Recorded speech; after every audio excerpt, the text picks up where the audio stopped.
Guns up, giddy up, good morning, and good morning, Vietnam. I really wanted to do that. Actually, I was practicing in the truck this morning, and I failed miserably.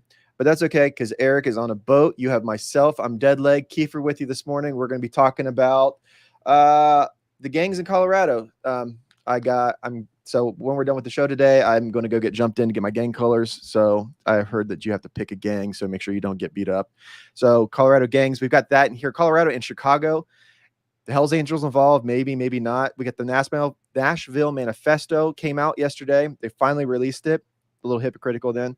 Kamala may be black again. She may be Indian. She may be from the South. She may be white. Who knows? But just listen to her accent. She'll tell you who you need to vote for. We have 3 years after the Afghanistan pullout. We have the families invited, everybody there. The only person that showed up was Donald Trump. And then they turned around and said, oh, we're going to use that for politics, except all the other times when people use it for politics. So we're going to talk about that, everything else, catch up with Keith, try to get through the next hour, and we'll see you on the other end. Roll the intro, Josh. The growing calls across the nation to defund the police. To end policing as we know it. Off the charts violence in New York City. 11 people shot in just 8 hours on This is Sunday. about the police officers who every single day put on that uniform and they run towards danger when we run away from it.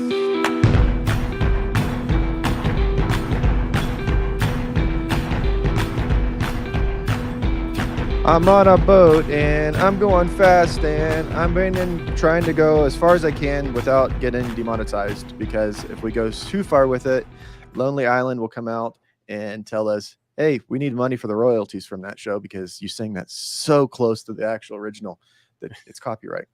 Good morning, Keith. What's up, buddy? That was very, very close. I felt like I was in my truck jamming. All we were just missing was T-Pain. Sorry, bud. If you guys don't see, his T-Pain is hanging out just outside the shot. And sorry, bud. Auto-tune, we're not going to need you today. Maybe Friday. Gotcha. Sorry. Yeah, it's we're off the rails already. We're not even getting started. We're off the rails. How you doing, Keith? Good, brother. Long day at work last night, but we're good. We're here. Excited. Bunch of cats and trees last night. Oh yeah, ton of it. Or chest pain for 3 days at 3 a.m. You know, the normal. So I know that from the cop side of things that when we would run, a lot of times we would run with EMS, with the agency that I worked for, and like a lot of the calls that we would get were like old chest pains, old people chest pains and stuff like that. With all of the COVID stuff that's come out since then, with all the people saying myocarditis and all the heart issues and stuff, you've been in this field for more than a day. Have you seen anything just that has gone up in a tick in the amount of chest related pain calls, or is it just kind of like the same 900 people a day as usual? I mean, it's somewhat normal, but we're seeing a lot more trouble breathing in younger people. So I can't say if it's related or not, but I can't say either. 1 and 1 equals 2 where I grew up, but I don't know. But I was always told if you see smoke, there's probably fire. Just thought. So, have you been jumped into a gang before?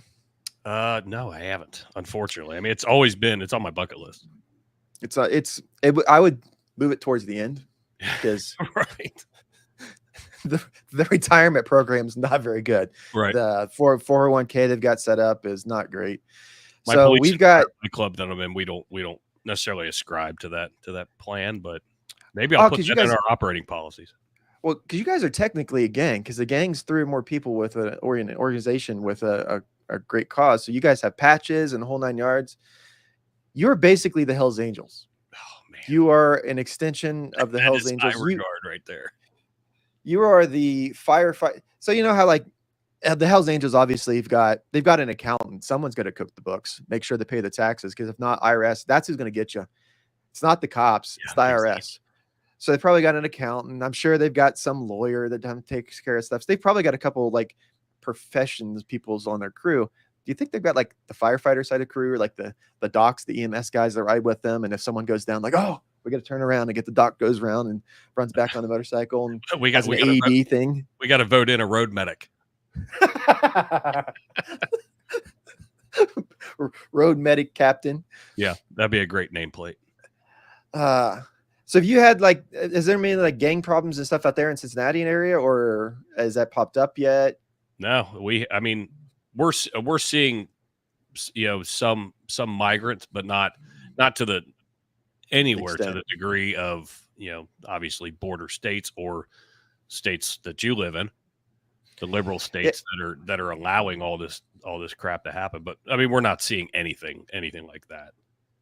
So, because I remember when I lived, let's be honest, because Columbus was sanctuary city for Somalia for a while, and there was a huge influx of Somalians when I lived there back in 2015, 14, 15, right around there. So about almost 10 years ago. Man, we're old. God, we're old. It's a fact.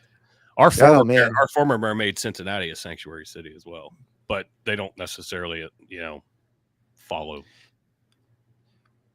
It's just thinking out loud. How does that work?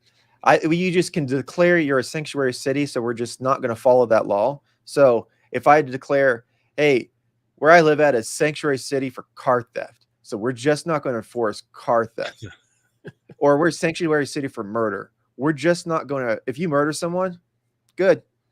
Make sure you get your coffee on the way out the door. We're just not going to like. That's exactly what sanctuary cities are saying. They're saying we're just not going to enforce this specific law for this group of people, but everybody else, you still got to follow by the same rules, my friend. I literally just saw a video last night that it was somebody got into an altercation with a migrant.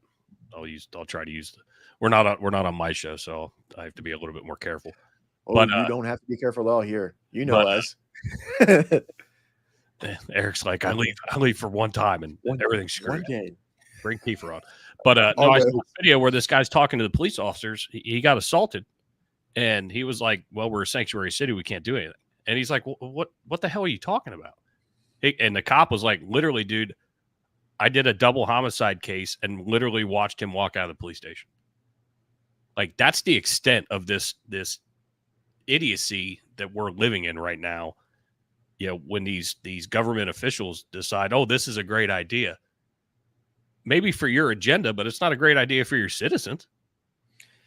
Remember back in because I was in school, so you're just a little bit older than me. So, but remember back in the mid 90s and stuff, where they had all the campaigns for victims' rights advocacies and domestic violence advocacies, and all of these victims' rights advocacy groups for whatever this crime is, drug abuse, or your families, you lost a family to overdose. There was the AIDS epidemic and all that stuff. There was all these rights groups for all these victims.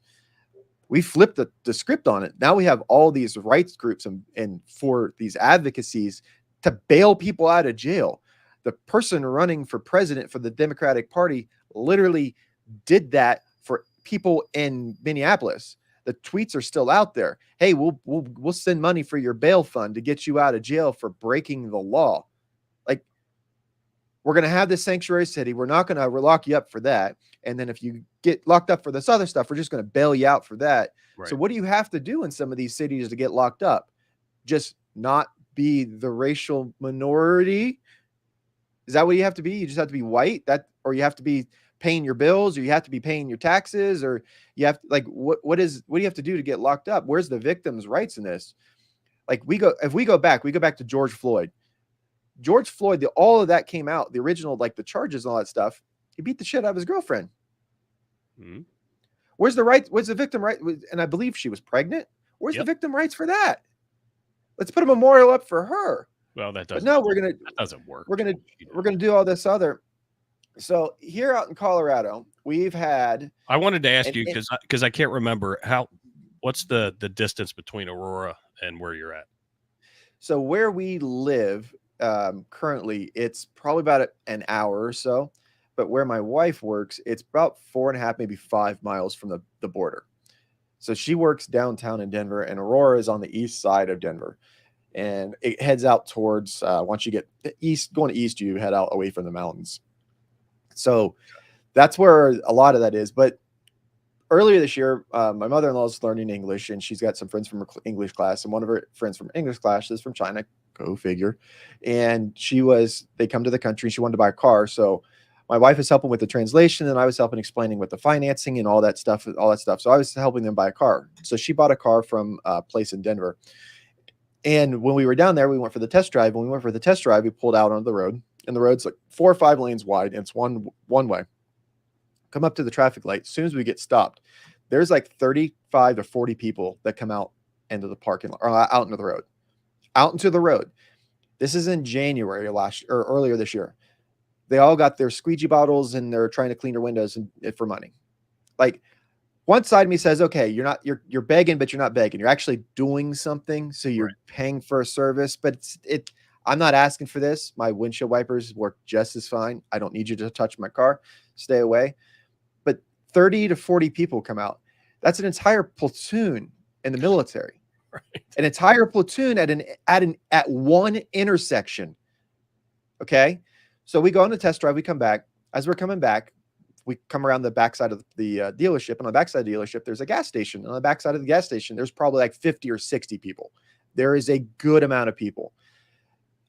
The amount of people that one would be concerned and said, hey, are they waiting for a bus? Is there a bus stop over there? That seems like a lot of people. Is that a really busy bus stop? And he said, no, all the people that are up at the intersection, all these people back down here, they would hang out at the Home Depot. I was like, oh, so is it like, was it full? Like we don't go down to Denver that often, and it's in January and it's cold out. So I'm kind of playing ignorant, but I'm also kind of ignorant to like learning what's going on. And he said, no, all the people at Home Depot got pushed out. So instead of being at Home Depot, now they stand behind the gas station or they go out to the corner and they do the squeegee stuff. And I said, is it just like, is this where they hang out? He's like, no, this is all over. He goes, we'll go 2 blocks that way. It's the same way. Go 2 blocks the other way. It's the same way. Go 2 blocks in any direction. It's the same way. So I'm like, really? So this is in January. So earlier this year, we watched the numbers. So the last time I checked, it was between like 40 and 45,000 immigrants were here. The governor or the mayor has diverted money from the police departments to the tune of somewhere between $8 and $10 million that's supposed to go to their police department. So defunding the police so you can pay for illegals. So let me explain something to you. The police are a return on investment. They're there to do something good, and they are something that will help out the community, right? And let's be honest, they generate revenue. Not even revenue. They pay taxes. Mm-hmm. They're getting paid, and then in turn, their taxes will pay back into the system, right? You take these 45,000 people, they're not paying anything back into the system. It's only take. And we're taking from you. We're taking from, well, not taking from you. We're taking from everybody who lives in Denver is paying for taxes in Denver. So when you call the cops and you don't get a cop, this is why. So the city of Denver and Aurora, they're different budgets, but Aurora has been defunded as well. So you're in Aurora and they're calling the cops and they're not getting the cops. And the same address is getting 20, 30 different calls a day. This is ridiculous. Then you have the governor. He has since recanted this statement, but he came out with this statement. He dismisses it. He said, I'm going to go down here and quote. He said it was an imagination that this was going on. An imagination that the video and all of the other videos and the 911 call and the mayor for Aurora, all of that is imagination. Then come out a couple days later and say, oh, yeah, this is actually a thing. And I want to give as much support as possible. This is the same governor that while my city was burning just west of us, while the mountains were on fire and people were evacuating, while we were dealing with that, he had there was a crisis in someplace else that had nothing to do with this country or Denver or not Denver or the state of Colorado. But the governor of the state of Colorado had to put a statement out for an international incident. And then 4 days later, after the fire had already consumed thousands of acres and all these people have already been displaced, then he puts out a statement for the people of Colorado. So I'm telling you right now, when the election comes up in Colorado, that fool is not getting my vote at all because he doesn't care about me at all, period. Want my evidence?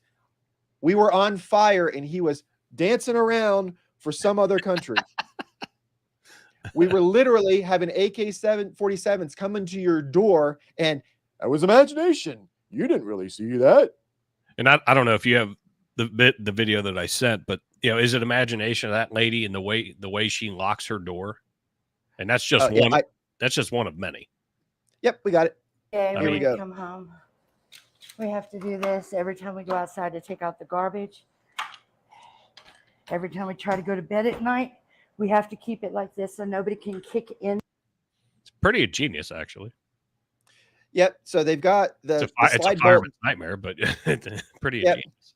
Your little chain thing's not going to do anything, Nope. but all of the deadbolts you got, those will help. And then the door stop behind the door.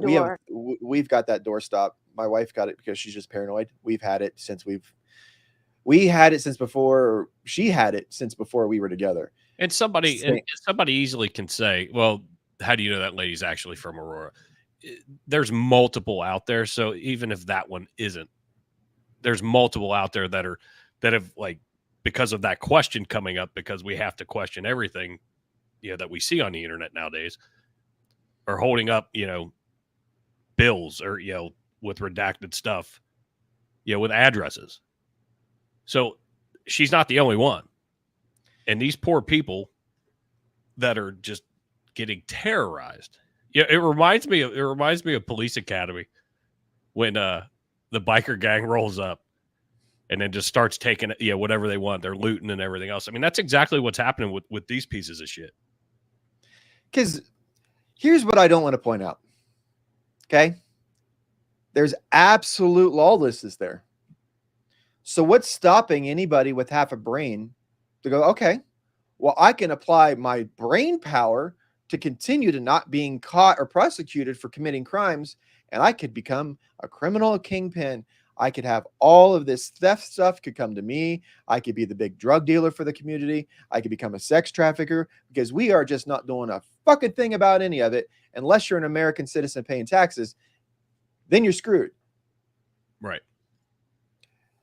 Like, it's ridiculous how bad this has got. This is you put, it's 40-some thousand people here for the city of Denver. Most people that are listening, unless you're living in a bigger city, that's bigger than the entire population of the county that you live in. We have influxed, the amount of people that we brought into this country surpasses the population of over 20, I think it was 23 or 24 states at the time, last time we looked at it. And that was months ago. So nearly half the country has been displaced and replaced with somebody that's going to take from this system. Mm-hmm. So a third of the population. So if we're just going to apply some kind of math here. If over half of it is being brought in with illegals, who's adding to the system? Where are we going to, the pot that we're taking from is going to be empty eventually. Oh, yeah. They're going to have to come door to door to take your guns, to sell them, to be able to pay for the legal stuff that they need for New York, pay for the legal stuff. They're going to defund the that was the thing earlier this year, at the beginning of the year. The hospital systems in Denver were suffering because of all the influx. Because guess what? Now you have 40-some thousand people that just do nothing but take. They're taking. They're not giving anything back. They're not helping recoup the system. They're not trying to do anything for the better. They're just taking from it. That's all they're doing. Denver also with the public schools, where they're letting all the illegals into the public schools. So now you're pushing out, whether you're a levy-based platform, whether your school board works off levies or just taxes. Now you're pushing those kids out. And I believe it was Denver, but correct me if I'm wrong. I'm not sure. People that are paying into the system, people that are contributing, that are upstanding members of society, not even upstanding. You can't even talk to shitheads of society. Some of them even pay taxes. Right. These aren't, you're getting paid. Let's back this up. Let's go. Okay, Josh. Well, I've got this one friend and he works and he busts his ass. I'm like, okay, well, great. How much of that money that he gets paid under the table is paying taxes back into the system? Well, he's going to use it to pay for other. Yeah, but those other things that he's also getting taken from, the welfare, the food stamps, the free Medicare, the schools, the free transportation, the free lawyers, because you're not going to get in trouble for anything. All of that stuff costs money to somebody. They cost money to you. They cost money to me. They cost money to everybody else when we go And then we still have to pay our taxes to turn around and pay for that stuff when you go. So I'm paying to go if I want to go, and I'm paying to go if you want to go. And you're not doing anything but for you. Right. So what happened? Like I'm gonna get way too far off on the rail, because then we goes, what happens? What happens is there's rumors of Hell's Angels. I've not been able to substantiate it whatsoever. So all these videos of motorcycle gangs running around, I can find you a video of a motorcycle gang. I can overlay it with some inspirational music, put it on TikTok, and then put the quote, motorcycle gang, Hell's Angels headed to Denver. It doesn't mean that they're coming. It just means that I edited a video and put it over it. Until I see 300 motorcycles roll up. And then even then, let's think out loud. The Hell's Angels are a criminal organization. So if they're coming here, they're looking at criminal organizations. They're not coming here to kick them out because they're going to give it back to us. They're going to come here and kick them out because they're going to take over. Let's think out loud here, people. Right.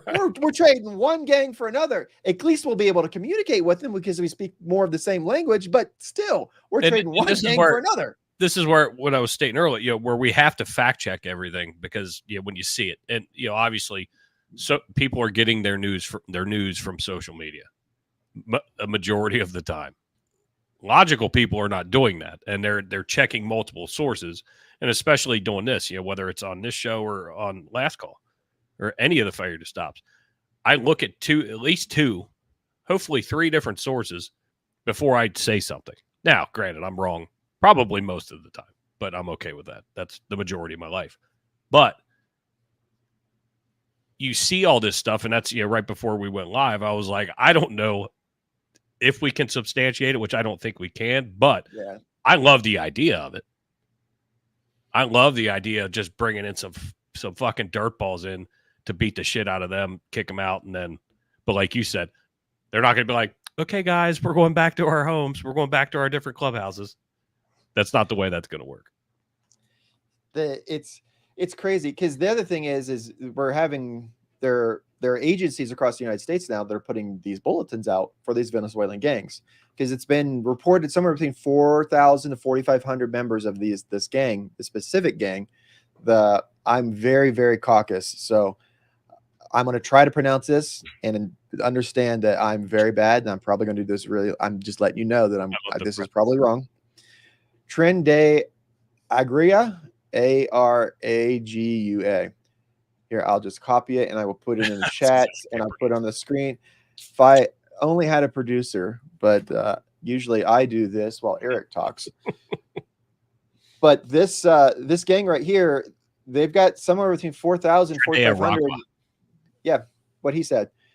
They've got quite a few members across the United States, to where other states, like I've got a bulletin from New Jersey that one of my buddies in New Jersey shared it in one of my group chats with some light stuff. It's like, hey, this is happening out here. This is what you got out there. And Josh, I'm like, well, let me tell you how this works. You diversify, and then you spread out, and then you got to set up your network. They're a criminal organization. They're setting up their criminal enterprise in the United States because we're not stopping it. So they're all over the United States. It's just like any offensive strategy. Once you break the border, you try to get interior and move out. You don't just move laterally. You get in and you start infecting the middle and pushing out. Well, because here's the other thing. So I brought up what's going on in Cincinnati to bring that kind of like set the tone, and I didn't necessarily do that to do this, but if you go try this shit in Cincinnati, you go try this shit in Miami, go try this shit in some of these other places where they've got a little bit more of actual law enforcement that can do their job. They don't do this there. You don't have this problem there. You know where you have this problem? Defund the police Denver. Defund the police Chicago. Defund the police New York. Defund the police San Francisco. Defund the police Sacramento. Defund the police Los Angeles. This is where all these problems are, where all these gangs are. It's not rocket science. If I know there is no resistance and I am going to get no problems, that's where I'm going to go. If you're playing sports and you're running the play in the football, it's a lot easier to run through that empty gap than it is to run into that defensive lineman. Right. Usually, because they're a brick fucking wall.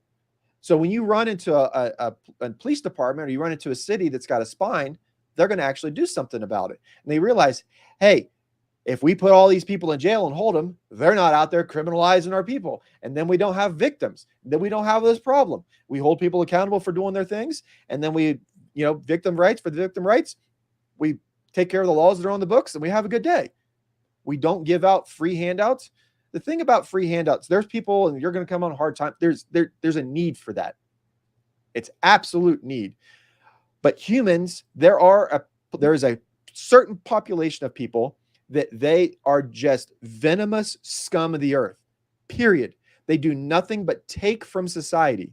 And I'm not talking about immigrants that are coming across that are looking for a better life, that are trying to do better. That's a different story. I'm talking about these what's here? I'll give it to you again. Aragua. Yep. These guys are scum. These are pieces of shit. They're not here to do better for themselves, for the country. They're not here to try to make themselves a better, they're not looking to get their land and put their house, maybe get a couple horses and a pickup truck and raise their family. They're looking to get as much as they can get as possible. Period. There's no 401k. There's no 5-year plan for them. I need to get to the end of the day. How am I going to get to tomorrow? And they just keep going with it. They're not here to do anything. They're just here to take. They're here to exploit. And if you don't think that this is a thing, get on your phone. And if you've got one of those text messages, hey, you've got a package at USPS, you need to pay for it or they're not going to ship it. It's the same scum of the earth. These are people that do nothing but take. That's all it is. People that are horrible, horrible people on society because they don't do anything. They're just parasites. I love nothing better than watching when Charlie Kirk goes to these campuses and these ignorant kids, college kids, get up and start talking about immigration. And then he just blasts them going, migration and immigration are two different things. So you got to start there. And then this one kid said, we're falsely selling the American dream. And, Kirk asked, in your opinion, what's the American dream? Well, people come here for a better life. He goes, all right, so in the past 5 years, with all the bull crap that has gone on at the end of Trump, but then the beginning of, and then through Biden, what's been good? What can you say in 5 years that's been good in that topic, in that arena? Yeah, and they're just sitting there. Well, I mean, all these people are coming here for help. They're leaving where they were. Yeah, okay, but they're not doing it legally. We either have an immigration system or we don't. And the way he just mind fucks them is absolutely astounding to me. It's awesome. Because here's where because some people were saying, I'm really getting their blood going. Wait, we're going to turn that kettle up just a little bit more, make sure we get it boiling. Because here's what's going on. Okay. We've got these politicians that will tell you in their election race, and while they're in office, we don't have the money to fund blah, blah, blah. We don't have the money to fund da, da, da, da. We don't have the money to fund it. We do. We don't have the money to fund the things that don't support you staying in office. We don't have the money to fund things that don't have kickbacks for you. We don't have money to take care of the American people. Because you know what? Instead of spending $10 million on the police, they're spending $10 million on illegals in Denver. To the other $90 million that they've already pulled for other services. They haven't fired people, but they'll just cut your hours. So you have a job, you just don't get benefits because you don't have hours. So you don't necessarily look for another job because you're not fired. But they didn't necessarily fire you, and they didn't say that your hours are cut either. You're not laid off, so you don't get any of those benefits. We're playing that fuck game. So instead of taking care of actual no shit Americans, tax-paying, Social Security Americans, ones that are here that are doing something for this country, even green card holders, people that are here legally doing something for this country, that need something from this country, when it's time to need something from this country, there's nothing there. Mm-hmm. And they're getting pissed. They're like, dude, you're giving all of us a bad name. What the fuck are you doing? We were working on a good thing here. Now you just came in and ruined the party. And I tell you what, man, this gets me going to the point where the only way that I'm able to sleep at night is if I'm on a ghost bed. That's the only way. There's no other bed with the amount of stress and the amount of everything that's going on in the world. I got to get a good night's sleep. And the only way to do that is doing that on a ghost bed. GhostBed has been a loyal sponsor of this show since before it was even a thought.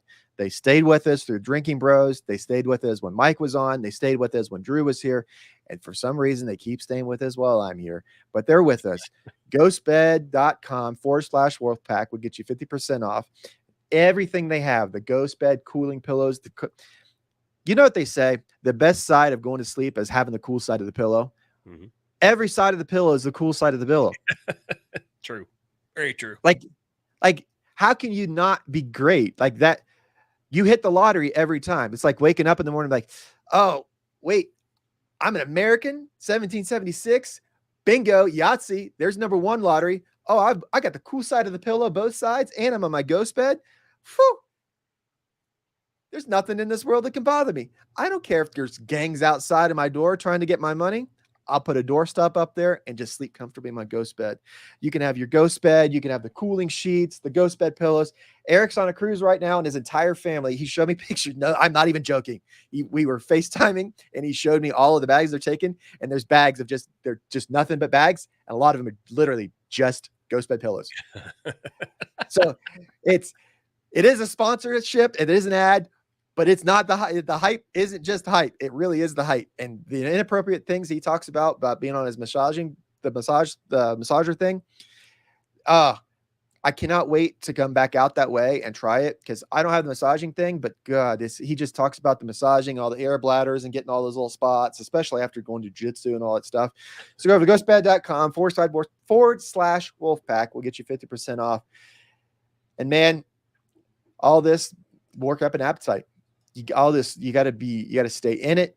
You got to have your appetite up. You got to make sure you got all those ingredients, all of the extra protein, all the calories, to make sure that you're lean and mean. That way, when we're entering into your jump in process for the Colorado gangs, that you got the stamina.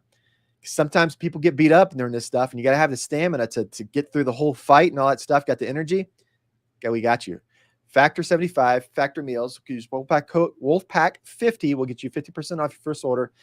These are fresh, never frozen. And we do have a script, not a script, but these got like bullet points. I don't have those in front of me at all. I have my phone and I don't even have my notes because those are in the new house.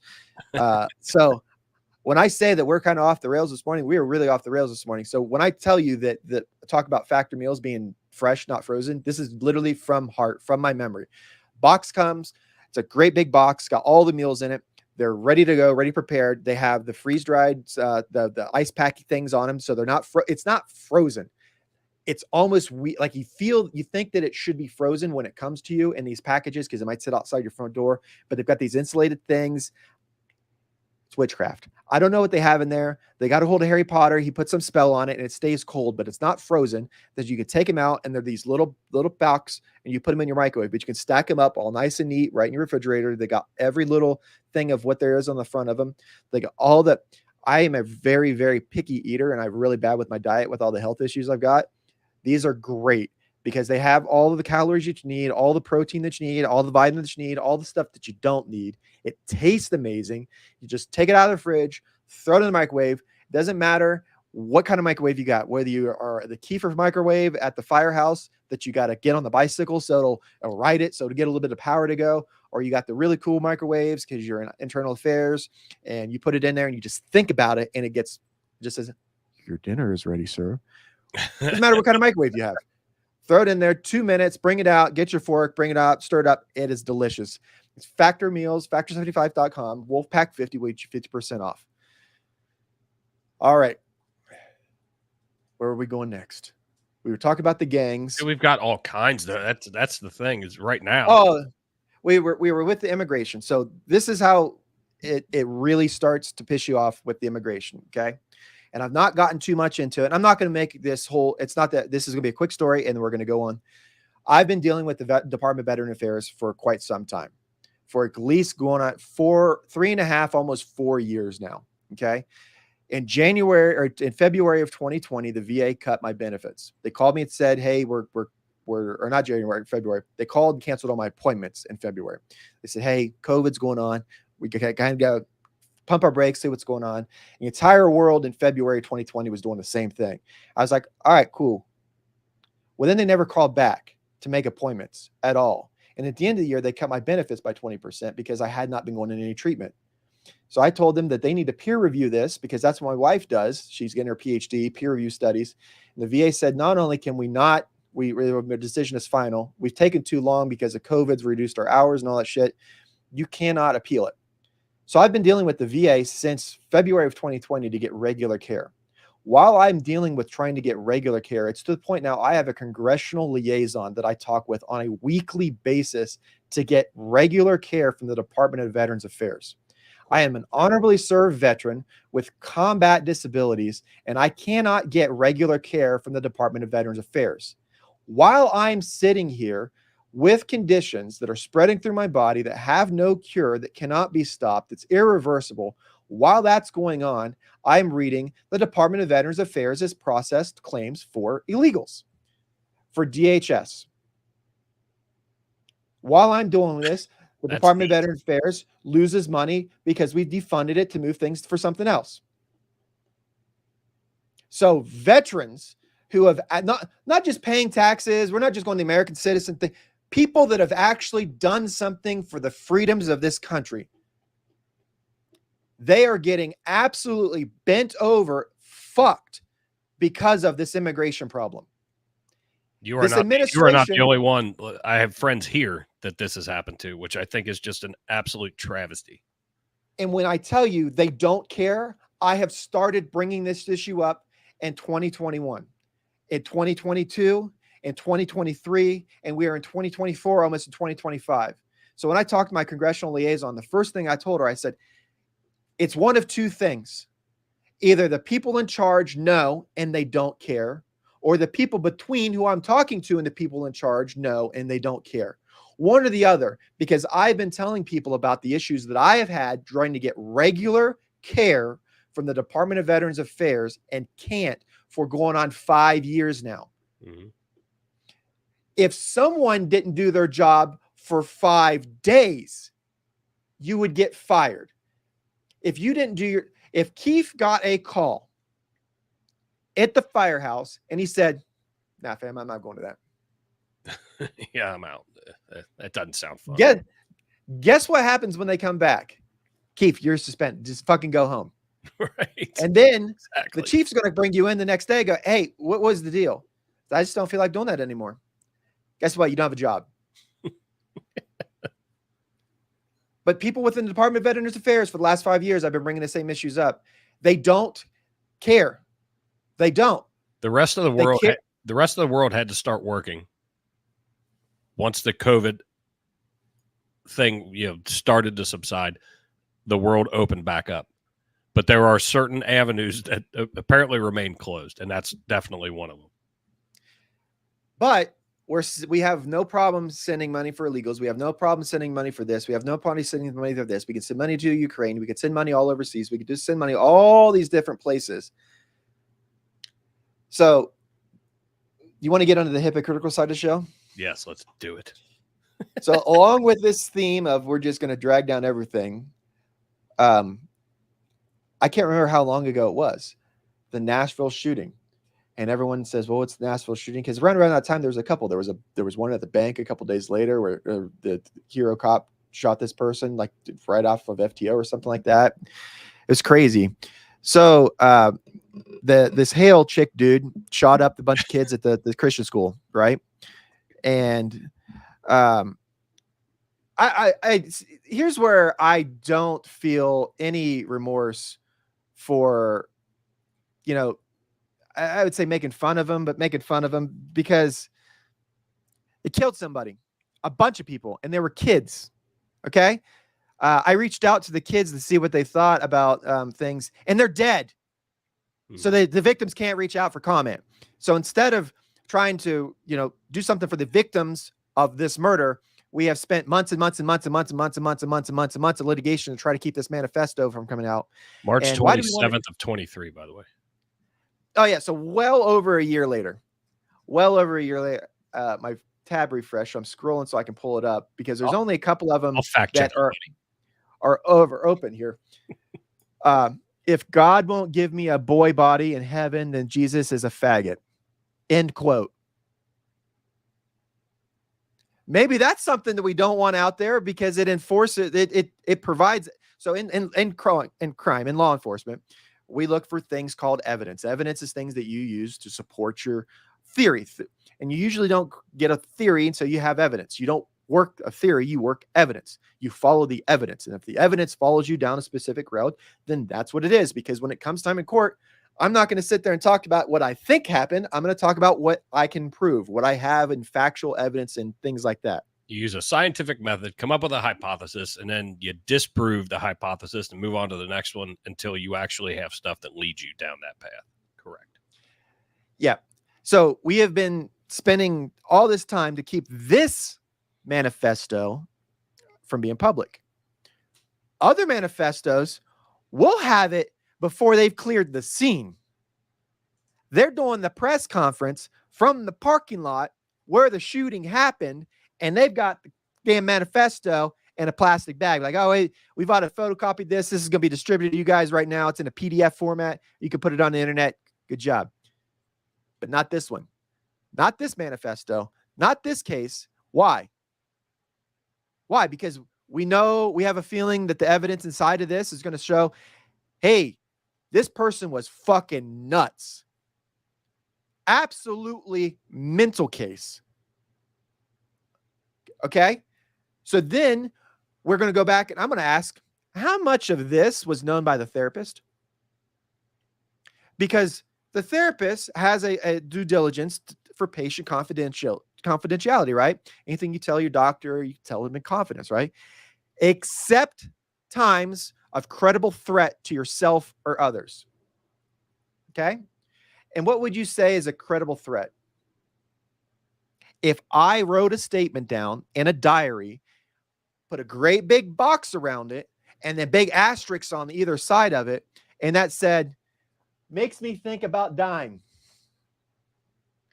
Do you not think that that is a credible threat? Sorry. Did you not report that?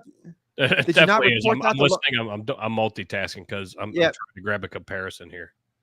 Did you not report that to law enforcement? Not only that, what's the legal basis from not releasing this manifesto? We've released all of the other ones. It makes zero sense in the fact that and this is purely my opinion, is the fact that there were these kids involved. It was a trans. There were all these different factors in the society that we live in now that they're like, oh, wait a minute. We need to make sure that the narrative fits. Exactly. I was trying to pull up the Unabomber's manifesto. He mailed some stuff though, so it's not necessarily a say. But how quick did we get Ted Kaczynski's manifesto? That was all over the place. As soon as he was picked up, boom, it was there. But granted, he mailed some letters, but then his actual manifesto came out fairly quick. Hypocritical. Yeah. More than anything, hypocritical. And we got a couple more we got to hit through. So continue this hypocritical. If I was talking to you, like maybe I was a little bit from South and I got a little bit Southern accent to it. And I was trying to talk to y'all about, man, I tell you what, down here in Cincinnati, you guys got the greenest John Deere tractors. I tell you what, the tractors that you got go through your fields like no other tractors, best tractors in the entire world. It's awesome. And then I go to San Francisco. Guys, the trucks that you got out here, they're so fancy. They're so super. I love your trucks out here. They've got all of the chrome. It's super. The colors match. You guys know what you're doing. Would you say that I'm a little bit of a hypocrite that I'm playing to my crowd? That wasn't rehearsed either. That was good. Oh, you got me. But yes. But when the leading Democrat, and I say leading Democrat because who the fuck voted for? It's the only Democrat. Nobody. That's right. Duly elected. Coronated. No constituents ever voted to put her. They didn't go through anything. They just said, oh, old man's now old man. And we're going to put the worst vice president in history is now going to be Donald Trump. Because that is believable. We need Red Pill to make a shirt, coronated, not nominated. Oh. Write that down. I don't have my notes. I'm taking credit for it, though. You were taking credit for it. So she's doing that. The same weekend, she gave the same. But here's the other thing. Give your speeches to your crowd, right? tailor them. You could take the same speech and go, it's great to be in Cincinnati today. It's great to be in Cleveland today. It's great to be in Indianapolis today. Like it's okay to do that. But when you start to tailor your voice and your accent, you can't go on for years talking about the first Indian senator, all being Indian and all that stuff. You can't you can't ride that horse and then turn around and go, hey, I didn't even ride that horse. All that horse riding shit that you see me do, I didn't even ride the horse because I'm black. And then you go and you talk to people in Pennsylvania with this kind of accent, and then you go south and you got a little bit of drawl on you. We're going to get there in 2024. 2024, we're going to get there in 2024. And then we're going to go up to Pennsylvania. 2024. We are going to get there for 2024. There's a I don't remember if it was TikTok or a little skit from back in the day. There's this black guy talking on this phone. He's an insurance agent. Have you seen it? Yes. So he's talking about. And it's not racist because it's the joke. He's talking in a very, very, very, very white pronunciation accent. Like he's got every word's enunciated. You can hear everything fluent like I'm talking now. As soon as he gets off the phone, his coworker comes by. What's up, man? Hey, dog. It just goes right into the Ebonics. Hello, Mr. Johnson. Hello, Mr. Johnson. Keith, what's up, dog? I just talked to this dude, Johnson. No, it's so true. But and with this, where we're going with this is the fact that her speeches never change. It is just hitting play again and saying the same thing in the same stupid quotes that actually come from some not good political views from way back when, if you really deep dive into some of the phrases that she uses. But it's the same speech. She's changing her dialect. Exactly. Idiot. And thinks that it's normal. Like that somebody's, whether it's CNN or Fox News or, she's videotaped everywhere and nobody's going to really notice or realize that's how dumb these people think we are. That's what it is. Here's the problem. They're still working off the fact and think that no one has these, because as soon as someone goes, oh, I'm going to do something, I'm going to record this. I'm here because everybody knows this is what the new thing to do is, right? Right. So then Keith's up in Pennsylvania and he does the same thing and he records it. And then he sends it to me. He goes, hey, look, I was at this speech. Now that sounds like the same speech, but she put a little hard R on it when she came down with me. You don't think we're going to talk? Right. Not only that, they're under this assumption that they have the media controlled because they have the media controlled. Well, guess what? They don't have controlled social media. For the most part, they have that controlled as well. Because Mark Zuckerberg came out last week or week before last, was like, yeah, censoring the Hunter Biden laptop thing, probably the wrong decision. Right. You know what that sounds like to me? That sounds like Donald Trump is about to become president and there's fucking reckoning coming and we're going to hold you accountable for censoring a credible factual story from the American people. Yeah. When you write a letter to Jim Jordan stating that we done fucked up, Ron. Sorry. Hey man. No foul, right? No bad. My bad. No foul. No bad. Just remember the letter I wrote. No bad. No foul. So we'll close out because this will probably get us really going, and then we'll close out and let you guys go. Plus, Kiefer's got a tea time. He's. I'm not supposed to say he may or may not be golfing with Donald Trump. I'm not supposed to say it. It might not happen, but it's not fake news. 3 years ago, we had what was, I would go ahead and say, the worst abortion of a pullout ever. Ever. We lost Americans. We lost American support. We lost so much that we had spent literally 2 decades to get. And in a matter of minutes, all was gone. Right? So last week we had the anniversary of the pullout from Afghanistan. And why is this important? Why does this mean anything? The families of the deceased invited Donald Trump, Kamala Harris, and Joe Biden. They invited everybody. You know who showed up? Well, Kamala was giving her 2 speeches and slanging her R's. Biden was at the beach. You know who showed up? Donald Trump. Then you will have the media and fucking ignorant, I'm going to use the word, cunts. That get on social media and want to drag Gold Star families. Get the fuck out of my country, you stupid son of a bitch. Yep. Those families have given more than you could ever comprehend. And not only was he invited, he was invited to video and videotape and take photographs. He was invited by, and we played some videos from family members on our last episode, and every one of them was the same, where each family member was saying, essentially directed to Kamala, we wanted him there. You're going out into the media and saying that he's sensationalizing this for his campaign. No, we asked him to do this because we respect him. He respects us. He was there, when all this happened and comforting us, throughout this whole time, and had stayed in contact with these families, even when he wasn't president. Didn't have to be. He's an American. And the media wants to come out and say, oh, this is a bad thing that someone supports Gold Star families. Is that the hill you want to go die on? Is that what it's a bad thing to support Gold Star families. It's a bad thing to support those who have given the ultimate price for this country. It's bad to support that. That's where you're going to go with this, because that's what's going to happen.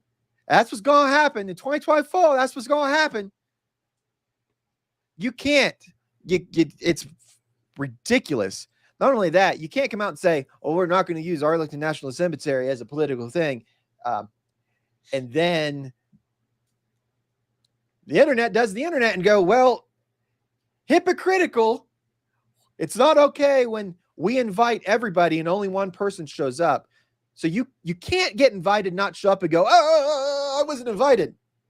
Well, you kind of were. You're the asshole for not showing up. So there was stuff that hit the news, like not a ton, but supposedly there was like some big some big fight or whatever. And I watched multiple interviews of different dead service members' families, Gold Star families, different people saying, I was there. I didn't see any of it. Now, granted, I'm sure it wasn't a small gathering, right? But they're still coming out and defending the fact of what they did, standing behind it. But you have the media saying, "Oh, well, because of what he did caused this big uproar, this big ruckus at this somber memorial," which, according to them, wasn't the case at all. And a couple of them are actually joining his campaign team, like high up in the campaign team, to help him win the presidency back. So Kamala and Walz can go fuck themselves with what they're leaking and trying to, what narrative they're trying to push, when you have normal red-blooded Americans putting themselves out there on the internet. It's not just like they're talking to their local paper and it's in print and then it goes away, even though it's there, but nobody goes back and looks at that. They're putting their faces out there and telling their stories. To me, that holds so much more credence than you want to go and try to derail this whole thing, when this shouldn't have happened anyway, because it was your fucking fault. Sorry. Exactly. They've not come out and said, "Oops, my bad. We apologize for this."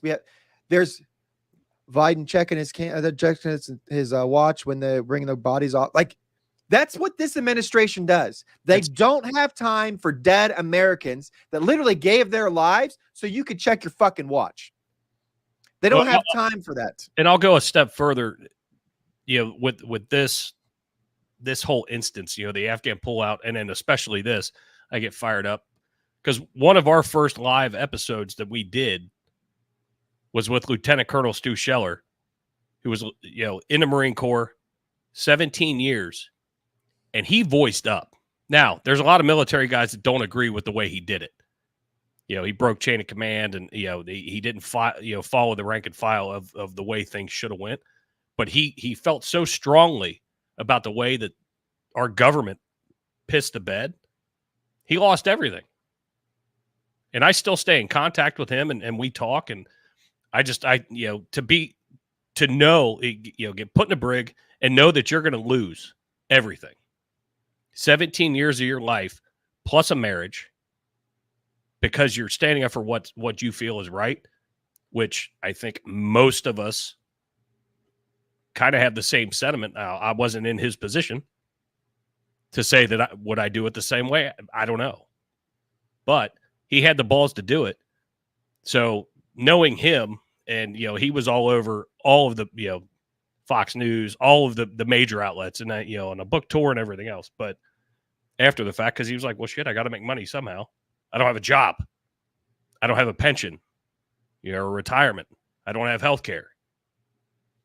So he saw it while, being in it, being, a high-ranking official in the Marine Corps. And it just irritates the shit out of me. And when I watched these videos of the families, it broke my heart to see how it's getting twisted. I can't remember the gentleman's name, but the one gentleman that lost quite a few limbs. I watched his testimony in Congress. This gentleman's testifying to Congress that he had these bombers in his sights and was told no. And then he watched them blow up and kill his friends. Yeah, he can't do what he's trained to do. And then you have a lieutenant colonel, at the time I believe he was a major, but you have a senior officer, is not a nobody, did what he did. And people can say that, I don't agree with, what we're doing? We're still talking about it. Mm-hmm. So how many people have tried to bring something up and it just gets squashed in the chain of command and never goes anywhere? How many times did that happen? Because I could tell you a million times that happened. So maybe you not agree with it, but he's got eyes on it. We're talking about it. The American people knows what happened. They know that they pulled out and got 13 Americans killed, and they didn't have time to even bring the bodies off the plane.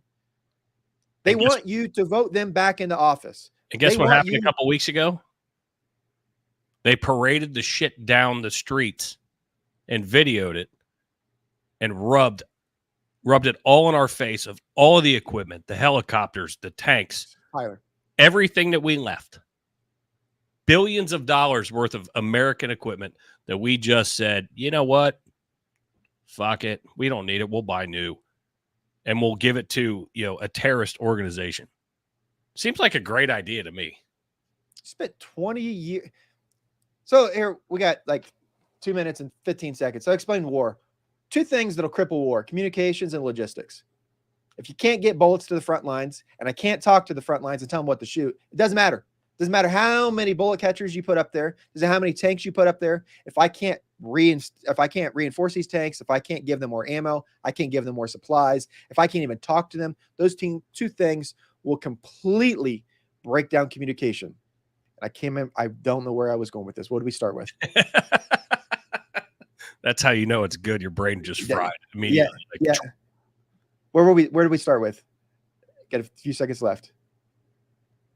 Anyway, the logistics. So we spent the last 20 years sending all of this equipment over there. So guess what? They could spend the next 2 or 3 years getting trained up on it. Then they're going to send that same equipment back overseas. If you don't see the shit rolling down the street in Chicago with the Taliban running in it, if you don't think that this is a problem, you don't think that what I just said was too far off, how many pro-Israel or pro-Hamas protests and riots have you seen in the streets of America? Pro-terrorist organizations having the protection to burn the cities down here in America. It's happening right now. You don't think those motherfuckers aren't figuring out what to put on a boat to get it over here? They're not idiots, and they don't like us. We spent the last 20 years kicking their teeth then, and then we left them all the stuff that we were kicking their teeth in with. So unless we have some crazy super weapons, which I don't know, But we got to figure out how to defend ourselves. We can't just leave the enemy that you just fought with all of the equipment that you brought there. Take it away. Put it in another country. Take it to Iraq. Throw it in the ocean. We destroy equipment so people can't use it. If we can't recover the equipment, we destroy it to make sure that there's no military value of it left. You don't remember Black Hawk Down? They put grenades in the helicopters, make sure they can't use them. We do that. Unless it's Afghanistan, then we leave the fucking instruction manual and warranty in 9 to call them in to make sure that it's working on Monday. We even give me credentials to get in. My goodness. Before we have an aneurysm and Keith misses his tea time with the president, we're going to get out of here. This has been fun. Deadleg, thank you for having me on. Yes, sir. Sorry I came on and ruined the show, everybody. But no, I it said was a fun hour for me. I said the C word, not you. I got us in trouble. So we've got, I think we've got Tyler on Friday. Just real quick wrap up. We've got the meetup October 18th, October 19th in Orlando. 18th is the comedy show. Everbright, I believe, is the name of the website. That's Eventbrite. That's got the tickets for the comedy show. Shell Shock's got the tickets for the concert on Saturday. Orlando Sheridan North is the hotel block. Get your stuff, get it all, because we believe a lot of this stuff is going to sell out. Get it ahead of time. Where as soon as Eric gets back from the cruise on Saturday, we're going to be chit-chatting about that. Friday, we might have Eric with Tyler in Orlando. That might happen. It may not. I'm not sure exactly what's going on, but we've got the meetup coming up. We got that for Friday. I think Illegal Shift is taking a week off this week. Correct. Illegal Shift taking a week off this week. So we might have something Friday. We might have something Friday, but you got something today. Have a great afternoon. Keith, you got anything else? One more and I'm out of here tomorrow at 4 p.m. Eastern. One more and I'm out of here tomorrow, 4 p.m. Eastern. We've got Bosco is Forever Road podcast. Hit up Forever Road podcast. Don't forget to watch that. Listen to that. Bosco's doing a crazy job over there, just turning and burning, getting out episodes. So from myself, from Keith, from Eric, John, everybody else on the crew, love you. See you next time. Peace. Guns up.